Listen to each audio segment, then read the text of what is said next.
So Krishna is saying their source of misery in this world, they have a beginning and an end. So we discussed this in detail. What is the difference between this material enjoyment and spiritual enjoyment? If you remember that we talked about their duration, their depth, their level of satisfaction, and how sense gratification just causes more agitation. Senses are never satisfied, so it's like scratching an itch. So once you start scratching an itch, it becomes more inflamed actually, and it demands more itching, more scratching, right? So senses are like a bottomless pit. Once you start fulfilling their demands, they keep asking more and more from you. So they keep urging you for more and more. So you become their victim instead of becoming their master, right? That's how you become miserable, because you become a slave to your body, to your senses. So when you become a slave to something, then of course you something that is very temporary, something that causes entrapment, entanglement, right? Something that brings reactions, then you will be suffering. So that's why it's a source of suffering. So we discussed many points, many differences between sense enjoyment and spiritual enjoyment. So Krishna is saying, Na teshu ramate buddha. So he always talks about intelligent people's actions in Bhagavad Gita versus foolish people's actions. So, we are trying to become intelligent, like we said. These are like the topmost people of this world. They are the people with topmost consciousness. They are the greatest devotees of Krishna. They are the learned people of this world. So, and we are trying, if this is a classroom, we are trying to become the top class students. We are trying to not become the backbenchers, the foolish, the mudha people. We are trying to become the top rankers of this material world. So the top rankers are the great devotees, the learned people, the brahmanas, the Vaishnavas. So we are trying to become like that. That's why Krishna keeps giving their example, that they do not indulge in these kind of things. So if you want to become like them, then you should also not indulge in these things. Um, Sometimes, when new people read Bhagavad Gita, they become confused by intelligent versus foolish. They think Krishna is calling them foolish. But Krishna's definition of foolish versus intelligent is very different. Krishna calls those people intelligent that are uh, detached from this world, that are engaged in devotional service, that are his devotees. Those people are called intelligent by Krishna. Other people, they may be very intelligent by material standards. They may be very accomplished in their life. They may have a lot of money. They may be, top CEOs of their society, of their businesses or whatnot. But Krishna does not consider them Buddha or learned just because of their achievements in this world. So they are still referred to as foolish people. So sometimes when those people read these verses, they are very offended that Krishna is calling them foolish. But you have to understand that Krishna is the Supreme Lord. And so his opinion matters here. He's the creator, uh, who he calls intelligent matters. So we're trying to become that top ranker. The other point I wanted to share with you with this verse is that Krishna keeps bringing up this concept of sense control, mind control, many times in Bhagavad Gita. Like he talked about this in second chapter. Now he's talking about it again in fifth chapter. He will talk about mind control in sixth chapter. So sense control, mind control, fixing the intelligence, like Vivasyatmika Buddhi, fixing the intelligence. He talks about this over and over again. So the reason that is important is because, understand that we are in this body, okay?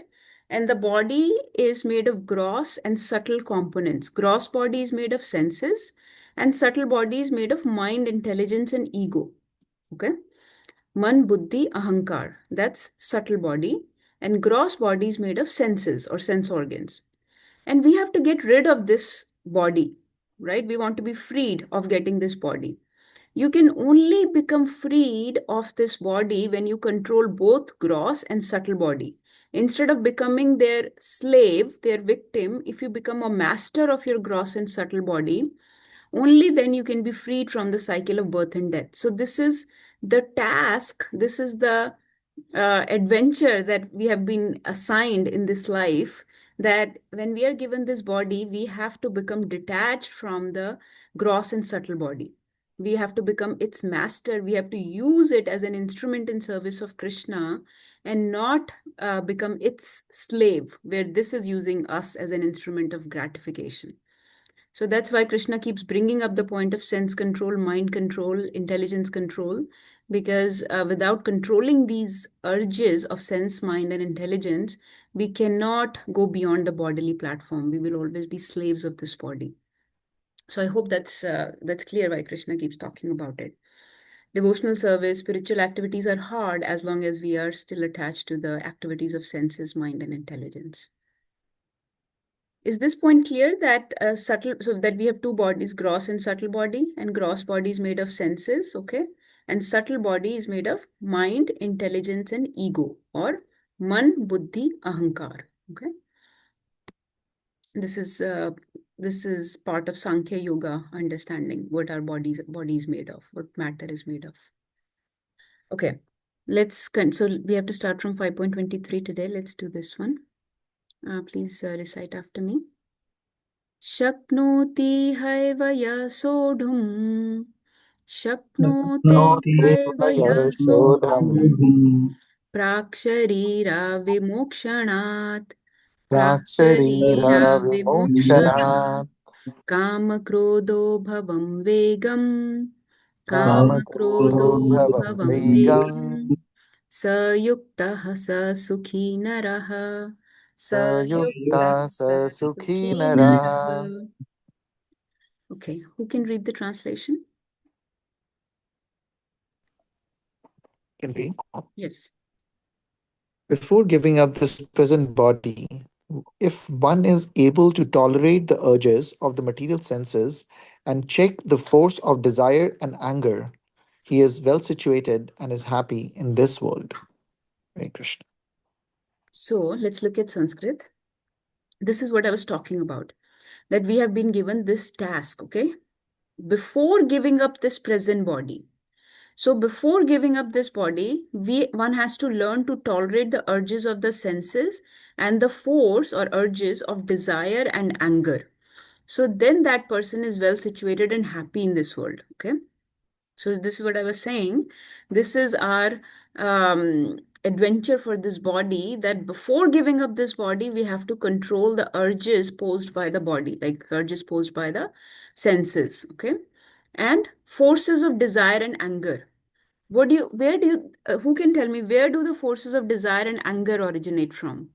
From gross body, subtle body? Just whatever your understanding is share with me. It's a gross body. Gross body. From gross body. Okay, how do you say that? Like, you're not wrong, but can you explain your answer? So gross body is made of senses. Yeah. It's a temporary. All these urges, they are start from senses only. Since the gross body is senses, so that is the reason. You're right. They start from senses. When our senses are not satisfied, right? We want more. So we become angry. Sorry, when our senses are not satisfied, we become angry. And when our senses are satisfied, we want that thing more and more. So we have desire. So that's you're right. But actually, this desire, yes, it arises from senses, but the seat of desire and anger is actually mind. Okay? Subtle body. It is the subtle body. So mind, remember there are three functions of mind: thinking, feeling, and willing. Okay. So the thinking means thoughts. Okay. Feeling means emotions. Okay. Willing means desires. So thoughts, emotions, and desires reside in the mind. It is true that senses influence the mind, so that mind has these thoughts and these desires and these emotions. That's true. But the seat of these things, of these urges, is ultimately mind. Okay. So, so that's why I was saying you won't be wrong either way, because they are arising from senses, true. But the seat of desire and anger is typically the mind. The seat means the sitting places where the desire and anger lives. So anger, krodh is an emotion. So remember, thinking, feeling, and willing. Feeling or emotions reside in the mind. Okay, sentiments reside in the mind. So, feeling sad, feeling very joyful, feeling very angry, dissatisfied, these kind of emotions, irritability, anxiety, these kind of emotions or sentiments, they live in mind. So anger also lives in the mind. Okay, this is very famous understanding about mind, that desires, anger, and emotions, thoughts, they all live in mind. That is why if your mind is uncontrolled, you will not be able to control your anger. You will not be able to control your emotions. You will not be able to control your thoughts, right? Sometimes people overthink. Sometimes people over imagine, or they're overly sentimental, overly emotional. All those things come from mind. Okay. So that's why um, Krishna is saying, before giving up this present body, you have to control these very important urges of senses and of the mind, namely desire and anger. He's just giving some example. Like, of course, we should control all kinds of urges, but these are the big ones. Then such a person will be well situated and happy in this world. So, because he will be living on a very detached platform from mind and senses, he will be well situated. Well situated to do what? He will be well situated to do bhakti. He'll be well situated to do spiritual activities, well situated to approach Krishna.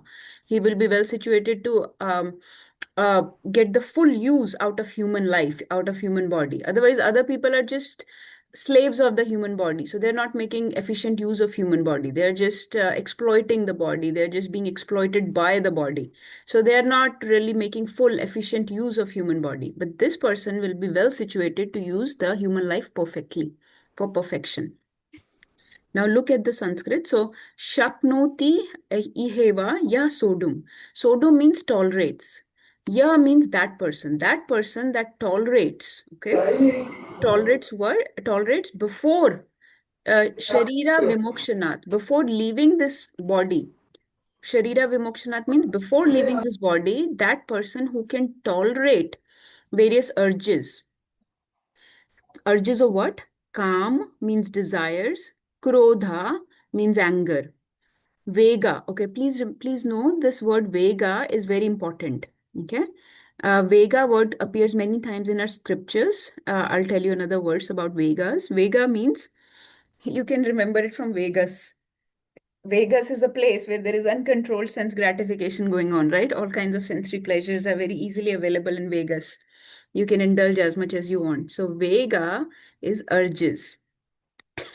So whoever named that place, they maybe were inspired from here. But Vega means very strong urges of the senses, demands, like very, it's not just like like a small urge. It is very, very forceful urge that is uncontrollable, okay, that you have to respond to. Sa yukta, sa sukhi nara. That person will be yukta. Yukta means he will be absorbed in yoga. This person will be able to get absorbed in yoga. And he will be able to enjoy the true sukha or spiritual happiness, actually. Okay. Let's read this purport.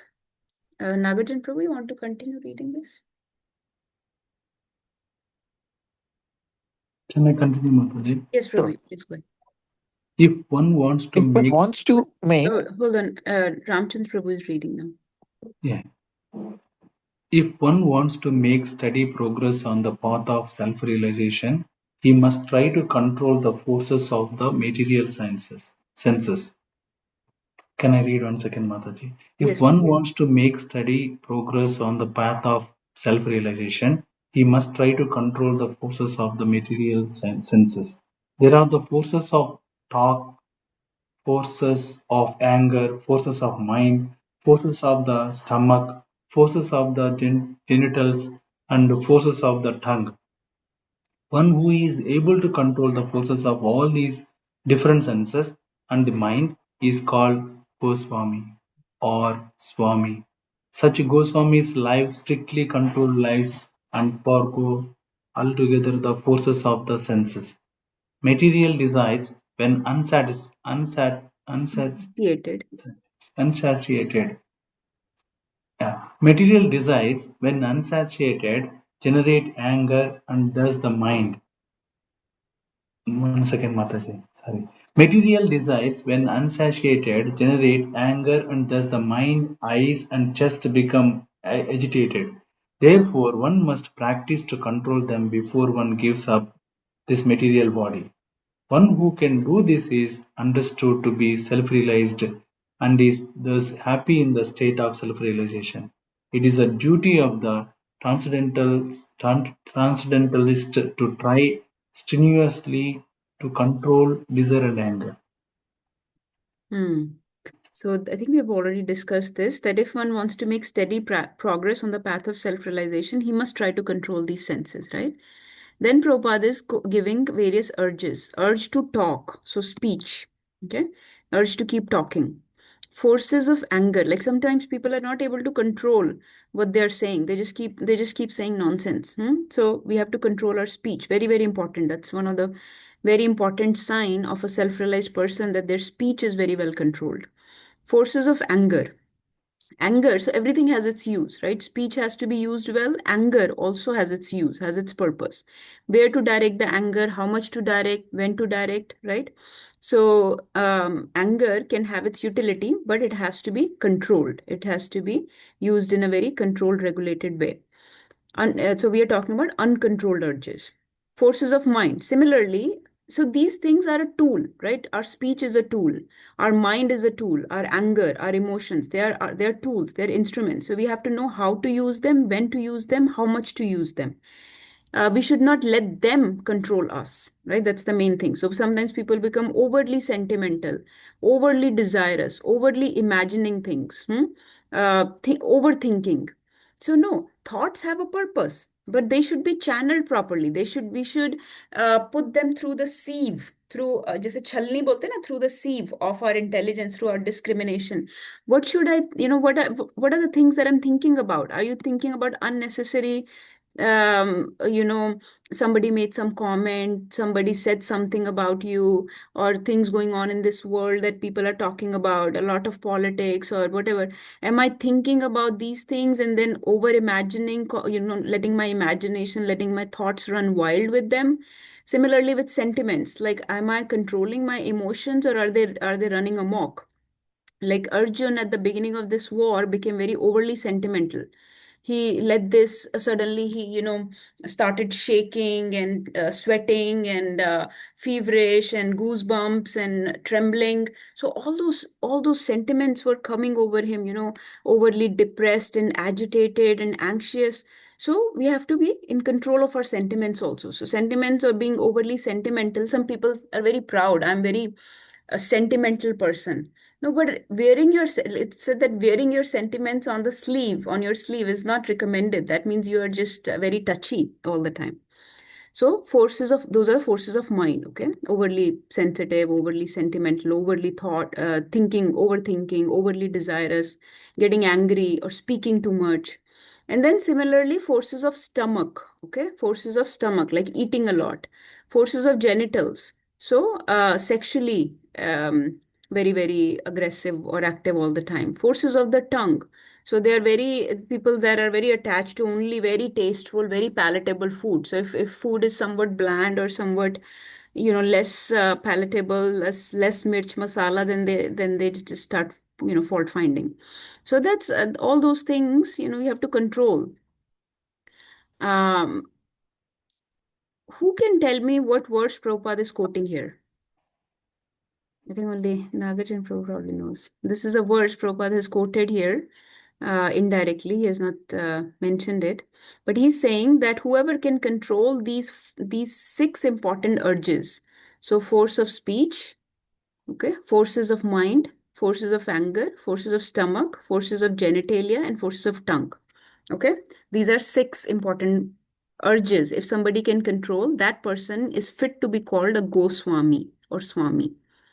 Go means senses, Swami means master. This person is the master of his senses. So only that person can be called Swami. So we can't call anybody a Swami. That person has to earn this title of Goswami or Swami, the person who is in charge of his own senses, his own faculties. What verse is this? And where is this coming from? Yes, Nagarjuna. Hare Krishna. So this is from first shloka of Nectar of Instruction of Deshamrita. Vacho Vega, Manasa Krodha Vega, Jiva Vega, Udar Upastha Vega, Etan vegan vishayet. Dhira sarvam Sarvamapimam apibam Prithvim shishya. Sashashayat. Prithvim sashishya. Hare So, Krishna. so Vega is mentioned very famously in this verse, okay? Vacho Vegam. Vacho Vegam means controlling the speech, the vak or the speech. Manasa Krodha Vegam, controlling the urges of mind and anger. Jiva Vegam. Jiva means controlling your tongue, what you are eating, okay? Udarupastha Vegam. Udar means how much you are eating. So, Jiva means what you are eating. Udar means stomach, how much you are eating. Upastha means genitalia. Okay, so controlling the urges of speech, number one. Number two, mind. Number three, anger. Number four, tongue. Number five, stomach. Number six, genitalia. Etan vegan yo vishahet dhira. So that sober person, learned person, dhira, who can control these six urges, sarvam apimam prithvim sashishayat. So that person is eligible to make disciples all over the world. So that person can be called Swami, that person can be called a saintly person, a Jagat Guru.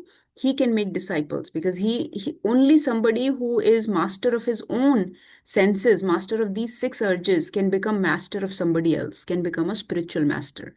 So not anybody, any Tom, Dick, or Harry can claim the title of spiritual master, a Jagat Guru or a Guru. Guru is a person who first of all has control over these bodily demands, and then he can become a become a Jagat Guru, a spiritual master, or called a Swami or Goswami. Okay. So, but very important point Krishna is saying here, before giving up this present body, we have to achieve this. We have to become in control of our senses. Do we know when we will give up this material body? When, what do you think, Ramchandra Prabhu? When would we?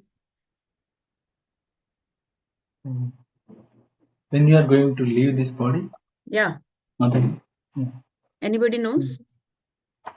No one knows when we are going to leave the body. No one knows, right? Nobody knows Yes. when they're going to leave their body. So this is nobody knows how much we have just been given this on lease when we don't know when the lease is expiring. Typically, when we take an apartment or a car on lease, we know when the lease expires, right? But we don't know when the lease on this human body expires. So while before giving, so it's important that we use this human life very quickly, very sincerely. We start taking up this process of self-realization because we don't know how much time we have in this body. And Krishna is saying that before giving up this body, you have to accomplish this task. So we don't know when the timer will run out. So it's like that, when you go to that escape room and there is a timer going on. So we know how much time we have left, but in this body, we don't know how much time we have left. So very quickly, we have to become very sincere, very serious. Otherwise, time will run out. Okay, let me ask you, if Krishna wanted, could he extend the lease on the body?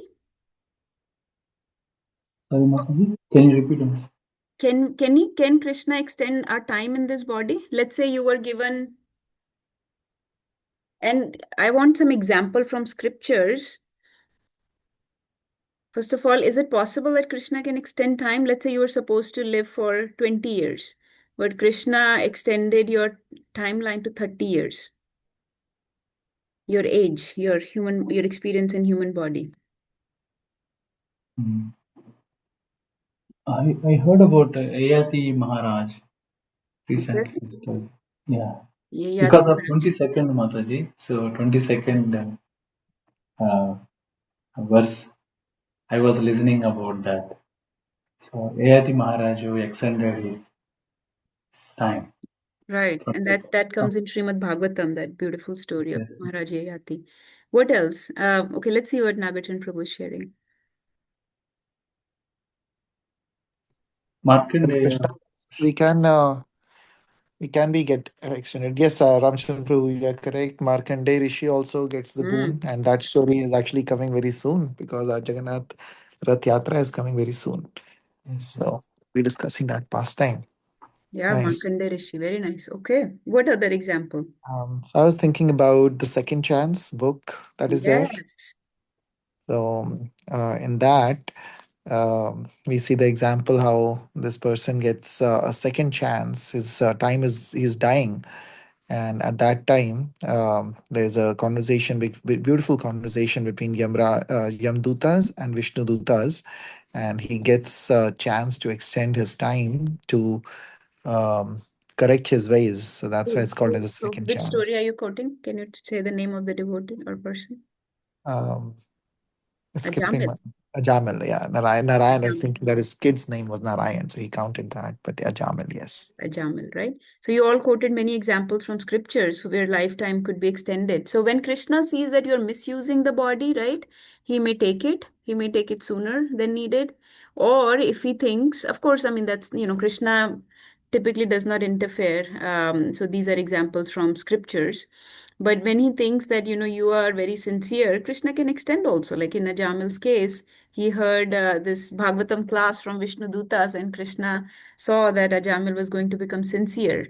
So to set an example for the whole world that if you remember me at the end, it has so much benefits. Krishna extended his lifetime, Ajamil's lifetime. Ante Narayana Smriti. The goal is to be able to remember Narayan at the end. So otherwise, body is going to expire. Like some people say, it's a very crass way to say that somebody, died. People say that person has expired. So what is expired? We know that from Bhagavad Gita, soul does not expire, right?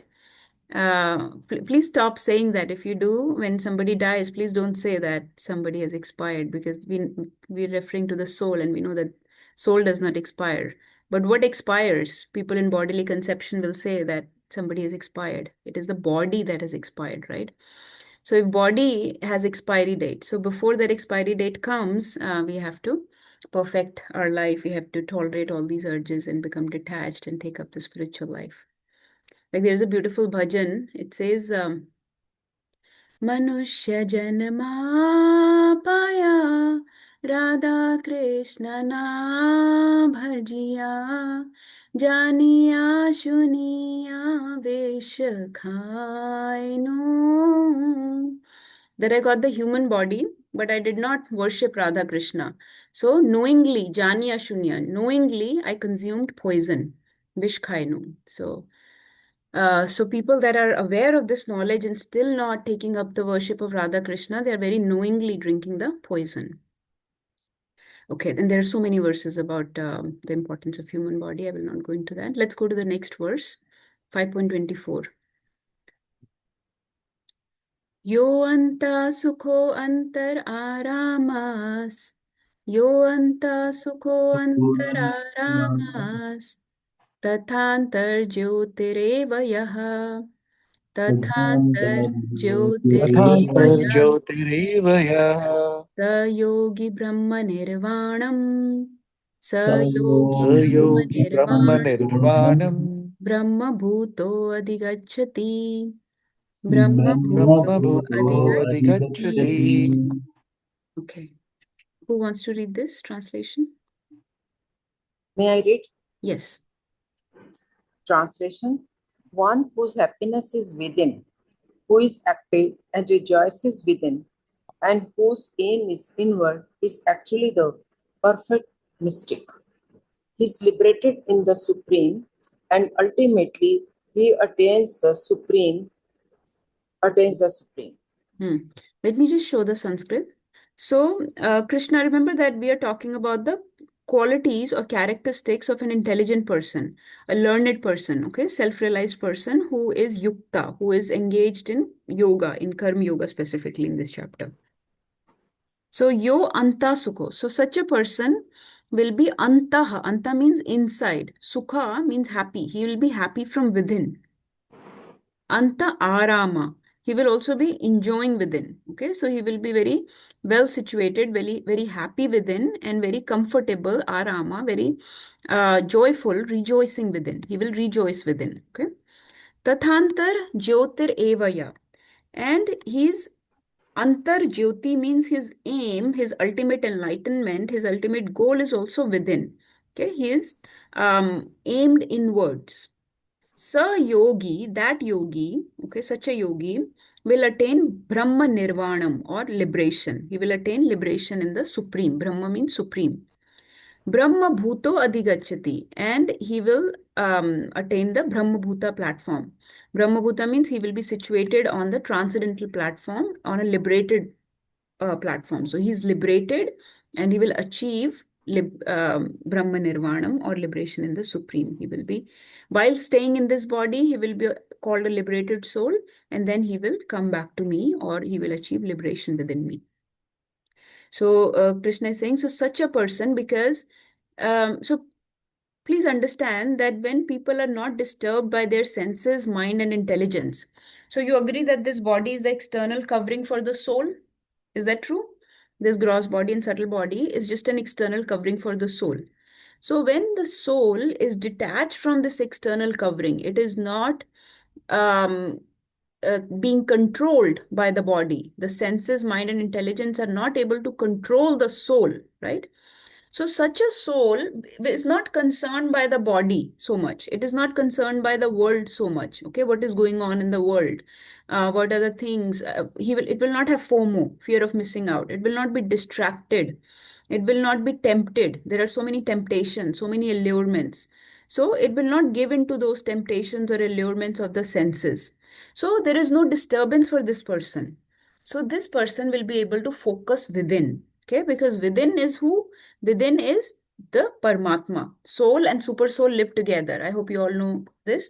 Within the body, in the region of the heart. Okay, soul and super soul live together. Okay, so this soul will now, since it's not being constantly disturbed by the external environment, the external body and the world, the external environment, it can now focus inwards on the Paramatma.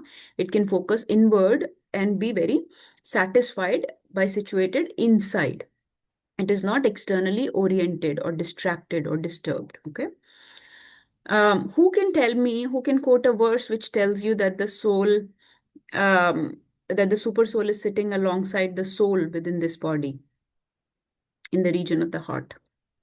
In Bhagavad Gita, Krishna says that I am situated with the soul in the region of the heart. What is that verse? Nagarjuna Prabhu would probably know.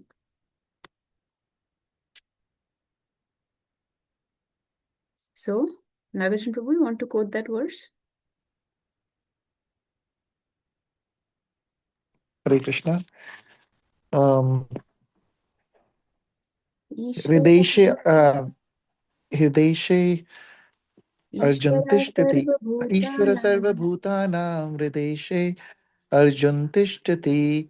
Brahmayan Sarva Bhutani. Bhutani Yantra Rurani Mayaya. Very bold, very nice. Okay.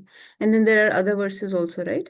Sarvasya chaham riddhi Mridi samishto. Sannivishto Matta Smitirjnanamapohanam cha Vedesha Sharvairahameva Vedyo Vedanta Kritveda Vedeva Chaham. Perfect. So yeah, so this is so Krishna is saying that such a person will not be distracted by the external environment, right? Not by the senses, not by the mind, not by the intelligence, not by the world. So he can focus within. He can rejoice within. He will be comfortably situated within. So Anta Arama, Anta Sukha, and Anta Jyoti. His goal will be within. He can focus on Paramatma now. He can focus on the spiritual needs now. He can engage in self-realization very with focus, because he's not distracted. He's not disturbed by the external temptations or allurements posed by the senses, mind, and intelligence, or by the world around us. Okay. You want to continue reading the purport?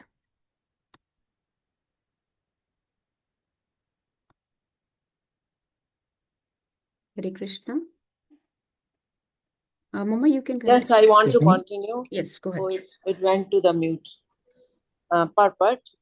Unless one is able to relish happiness from within, how can one retire from the external engagements meant for deriving superficial happiness?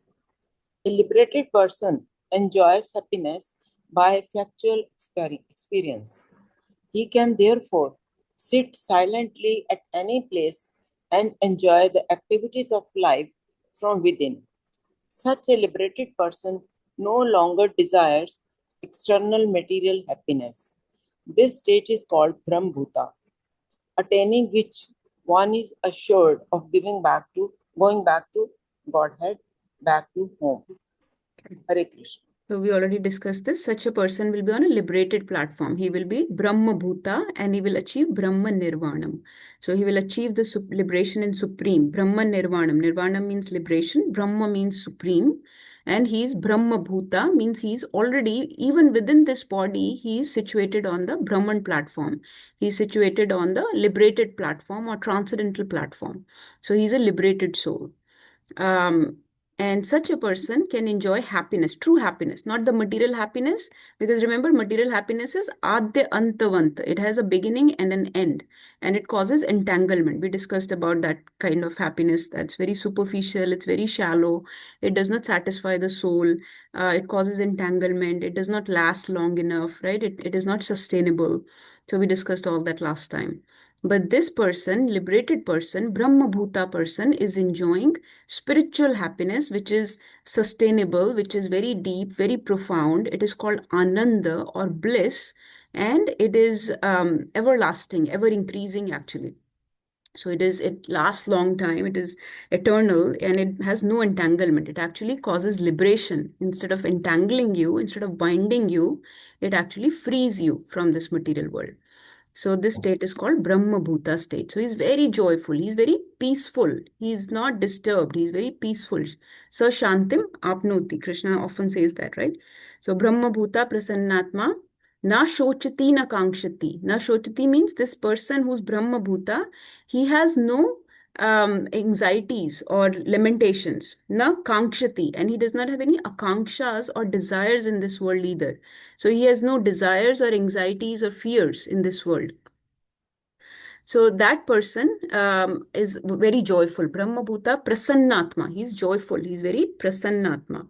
Na Shochati na Kankshati Sama Sarveshu Bhuteshu Mad Bhakti Labte Param. And then this person is in the best place to achieve bhakti or to engage in bhakti of the Supreme Lord. It's not possible to, engage in spiritual activities or to become attached to the spiritual activities without first trying to also detach from the material world. So you have to do both together. You have to detach and attach. Detach from material world and try to attach to the spiritual activities. And of course, by attaching to spiritual activities more and more, one develops higher taste, and then one gets power to detach from the material activities also. So do both those things simultaneously. That's why Prabhupada has given us this process where we follow do's and don'ts.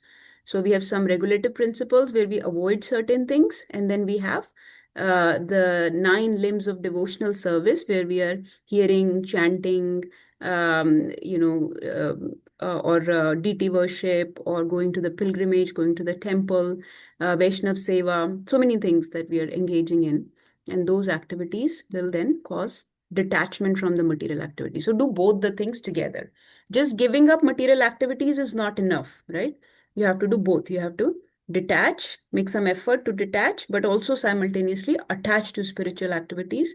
And that gives you more power to detach from the material activity. So it's like a cycle. Like in the world, there is, something called vicious cycle. Vicious cycle means one bad thing leads to another bad thing, and then that bad thing leads to something else. Like, for example, weight, like diabetes can cause weight gain, and then weight gain causes more diabetes, and then more diabetes causes more weight gain, and more weight gain causes more diabetes. Like that, it's a vicious cycle. So one harmful thing causes another harmful thing, and you cannot come out of that cycle, right? But I call this cycle gracious cycle. Gracious cycle, this is just my terminology. Gracious cycle means, so you attach to spiritual activities, and that gives you power to detach from material activities. And when you make an effort to detach from material activities, that gives you power or taste for spiritual activities. So in this way, your spiritual progress keeps going on and on and on. Like that. Okay, let's do one more at least. Maybe we can do 2 more. We have time, and these are short verses. Krishna is still talking about the same concept. So 5.25. Labante Brahma Nirvanam. Labante Brahma Labhanti Brahma Nirvanam. Nirvanam Rishaya Kshina Kalmasha. Vishaya Kshina Kalmasha Chinna Dvaidhayatatmana Chinna Chinna Dvaidhaya Tatmana Dvaidhayatatmana Sarvabhuta Hite Rataha Sarva Sarvabhuta Bhuta Hite Hriti Rataha. Rataha. Okay, who wants to read this? I can read. Yes. Should I continue? Those who are beyond the dualities that arise from doubts, whose minds are engaged within, who are always busy working for the welfare of all living beings, and who are free from all sins, achieve liberation in the Supreme. Okay, let me show the Sanskrit. So now we are further discussing the qualities of such a person. So they are beyond the dualities that arise from doubts. So chinna dvaidha. Chinna means to break. Okay, dvaidha means duality. So they have broken free from the dualities. Okay. And such a person, kshina kalmasha.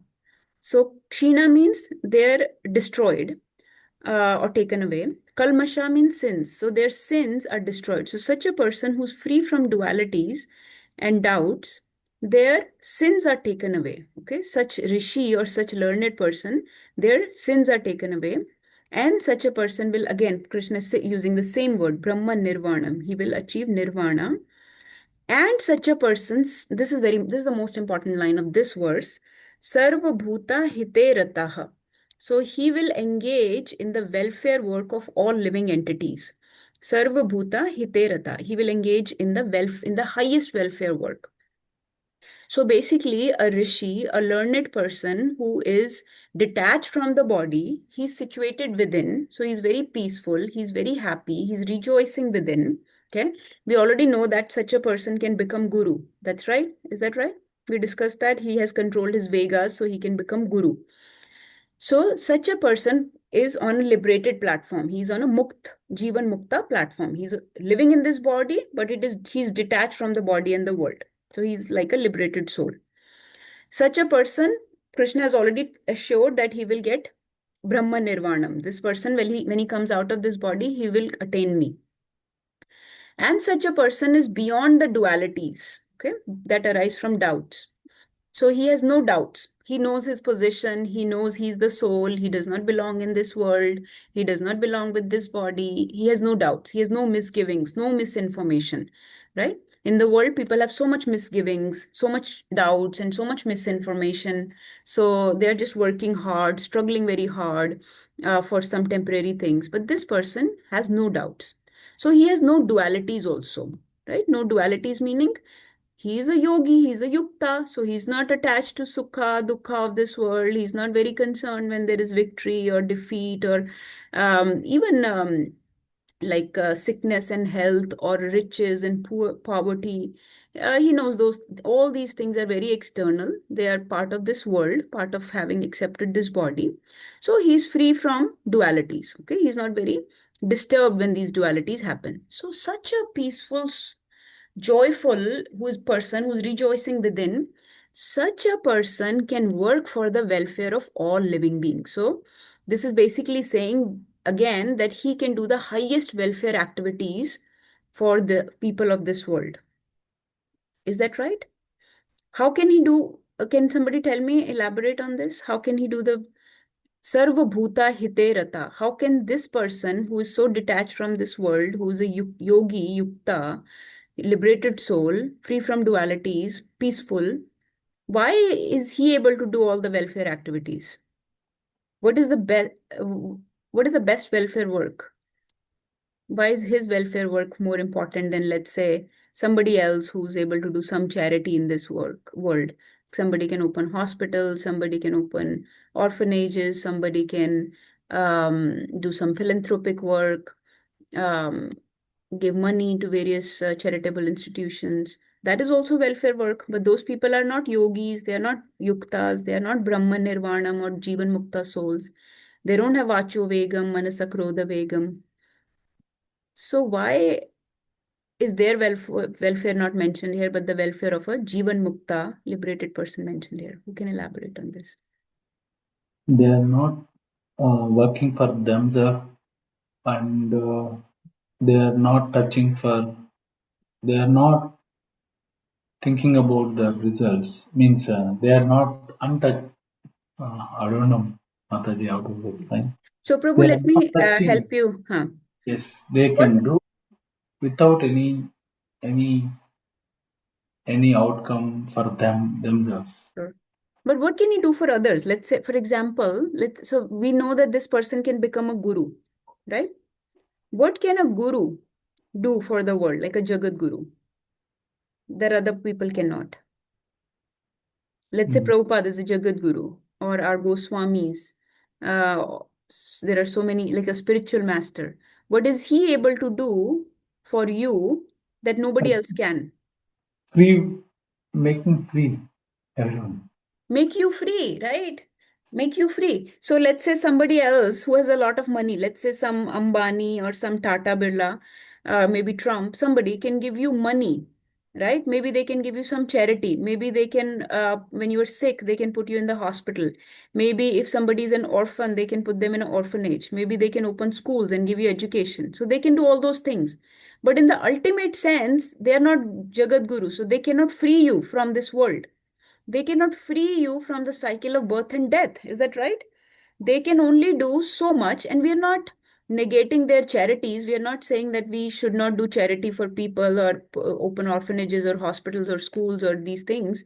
Yeah, those things are fine, but those things are still temporary. They're still on the bodily platform. Um, but ultimately, they cannot free you from this cycle of birth and death. In the first place, you are in this world is, and your suffering is because you accepted this body. So those people cannot free you from the bondage of this body. They cannot free you from the bondage of this material world. But a guru, a Jagat Guru, a Goswami can give you spiritual knowledge, can give you shelter of Krishna and free you. So just like you said, he can make you a liberated soul also. He himself is a liberated soul. So somebody who is free only can free you. Somebody who's himself bound, just think about it. There are people that are bound to a pole. You are also bound, they're also bound. So they cannot do too much for you. They cannot free you. Maybe they can sing for you so that you forget your distress for a few minutes, right? Maybe they can do a little bit here and there for you. Maybe they can make a phone call, whatever. They cannot free you from that actual bondage because their hands are themselves tied. They're themselves entangled in this world, so they cannot free you. So we are not negating the contributions of the philanthropic workers or the activists or social activists or the civil right people and all these people. Their contributions are taken very well. They are but they're on a material platform, on a bodily platform. Yes, they contribute a lot to the world, but ultimate contribution that a soul needs is to get free from the cycle of birth and death, to never have to accept this body again. So that is not possible unless you approach such a Jivan Mukta. Somebody who's free can free you. So this person is liberated, he can also liberate you. So this is the understanding here. That's why he can do Sarva Bhuta Hiterata. This person is in the best position to do the highest welfare for humanity. Let's read this. Who wants to read now?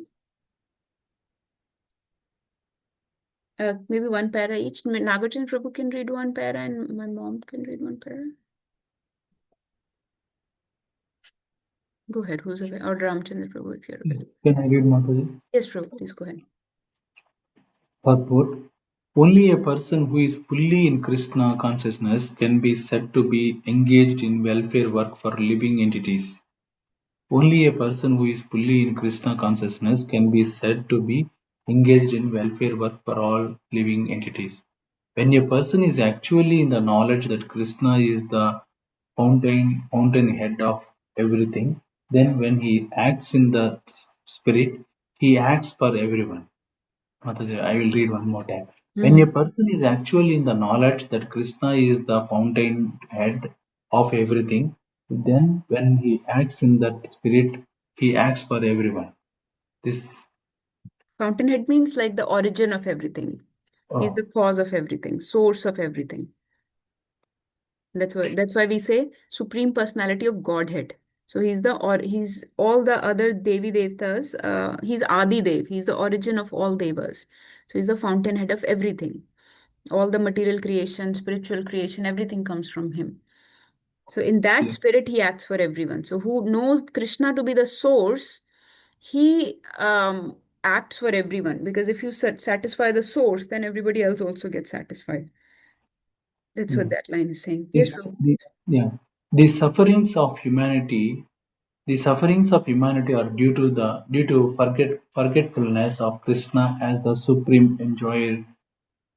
One more time, Mataji. The sufferings of humanity are due to forgetfulness of Krishna as the supreme enjoyer, the supreme proprietor, and the supreme friend.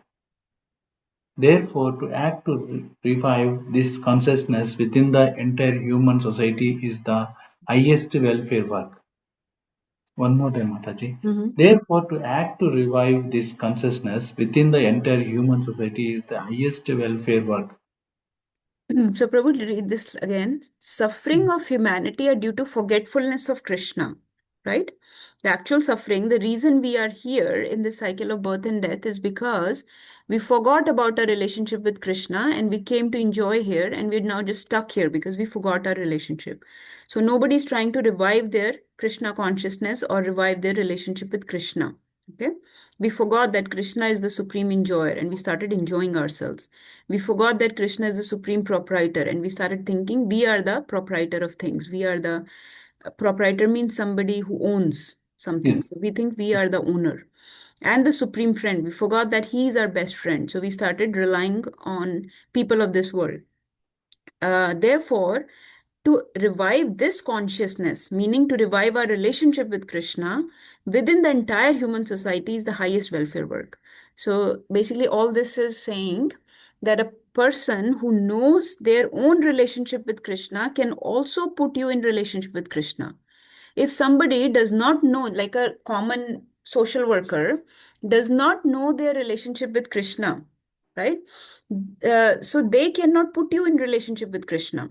Let's say I want you to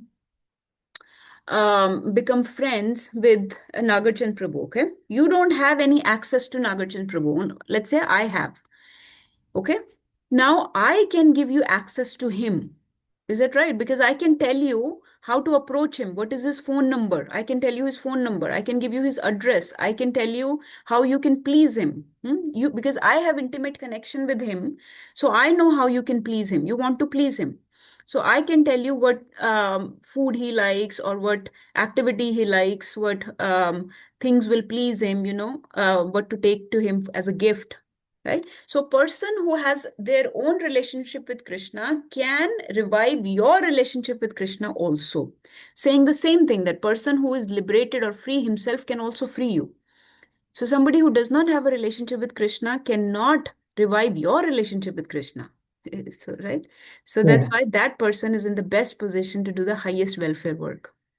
Yes. Yes, Mataji. One cannot be engaged in such first-class welfare work without being liberated in the Supreme. A Krishna-conscious person has no doubt about the supremacy of Krishna. He has no doubt because he is completely freed from all sins. This is the state of divine love. A person engaged only in ministering to the physical welfare of human society cannot actually help anyone. Temporary relief of the external body and the mind is not satisfactory. The real cause of one's difficulties in the hard struggle for life may be found in one's forgetfulness of his relationship with the Supreme Lord. When a man is fully conscious of his relationship with Krishna, he is actually a liberated soul, although he may be in the material tabernacle. Tabernacle. Material tabernacle. It's not a Tabernacle just means like a maze of caves and caverns, like a lot of dark roads one within each other, like that. So very confusing place basically. So, person who is engaged only in ministering to the physical wealth, this is what we're discussing. If you're only concerned with the physical welfare of human society, like only with the bodily comforts, so that's okay. We can do that. We should do some charity. We should do some social work, some social or civic, activism. Those things are needed. Hmm? But he cannot help in the real sense. So for the spiritual seekers, the real person is the soul. We know that we are the soul. So these people are catering to the body, but then once that body becomes comfortable, then we still need liberated people to free that soul back to the spiritual world, to connect that person to to Krishna. Okay, so temporary relief of external body, okay, and mind, but it is not the whole thing. It is not satisfactory. The real cause of one's difficulty is that they are struggling very hard in this cycle of birth and death. Okay, in the first place, that they became an orphan or they became sick, that they needed schools, they needed hospitals, that they needed blankets or they needed homes, they needed your charity, was because they came to this world.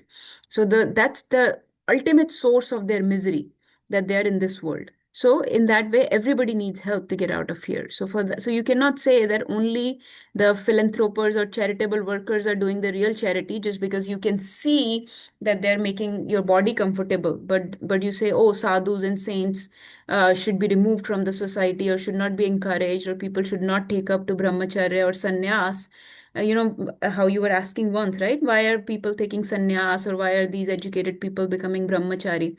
Because we need those sincere, serious spiritual seekers who become liberated themselves, first of all, who establish their own relationship with Krishna, and then they can help these other people to get liberated also. So just as we need these charitable workers and social workers and money from the ordinary people to make hospitals and schools and things, similarly, and even more, we need the spiritual seekers, because spiritual seekers have to free all the people. Like for example, let's say Tata Birla can give money to orphanage, right? So they can help the poor, they can help the impoverished people, but who's going to help them to get out of this world? Otherwise they're going to come back to this world next time again. Who's going to help that Tata Birla Ambani? Who's going to do charity to them? The real charity to them is to free them from the cycle of birth and death. So you think I'm very advanced because I have so much money. I have given always for good cause, social cause. I give so much of my earning to certain charitable institution, organization. But that's not enough to free you. Who's going to free you? So you need a saintly person. You need a spiritual master. You need to take somebody's shelter to free you from the cycle of birth and death. Otherwise, you're going to come back again. So your coming back is guaranteed unless you take help from the gurus, from these Goswamis and Swamis, like that. So when a person is fully conscious of his relationship with Krishna, he is a liberated soul. Although you can see that he is in this material world, but he's a liberated soul. That's why one of the reasons why Prabhupada's Bhagavad Gita is so powerful is because we can see that Prabhupada has relationship with Krishna. Actually, so many Bhagavad Gitas are written by these ordinary people. Those are not powerful because those people themselves do not have any relationship with Krishna. So if somebody does not have relationship with Krishna, they cannot make a tangible transformation in your life. Okay, so Prabhupada used to say, purity is the force. If you are pure yourself, if you have a pure relationship with Krishna, only then you can put other people in relationship with Krishna. So we have seen that Prabhupada's Bhagavad Gita has impacted maximum lives. Maximum people's lives were transformed by reading this Bhagavad Gita because Prabhupada himself has a relationship with Krishna. Other people, when they write Bhagavad Gita, it does not cause much impact, much transformation in anybody's heart because they are just writing, superficially philosophical knowledge, theoretical knowledge, but it is not, but they're not deeply connected to Krishna in relationship. So this is, let's see, I think maybe we can stop for today. Yeah, let's stop for today. And then I think next time we can finish this chapter. We have 26 and then 27 and 28 are together actually. And then 29 is a very important verse, which we will attempt to. So we just have basically 3 to 4 more verses to go. So for today, we can stop. Anybody has any questions, doubts, clarifications, realizations they want to share? Mm. I'm good for today. So thank you, Mataji. Very bold. Yeah. Okay. Okay, so I think we can stop for today.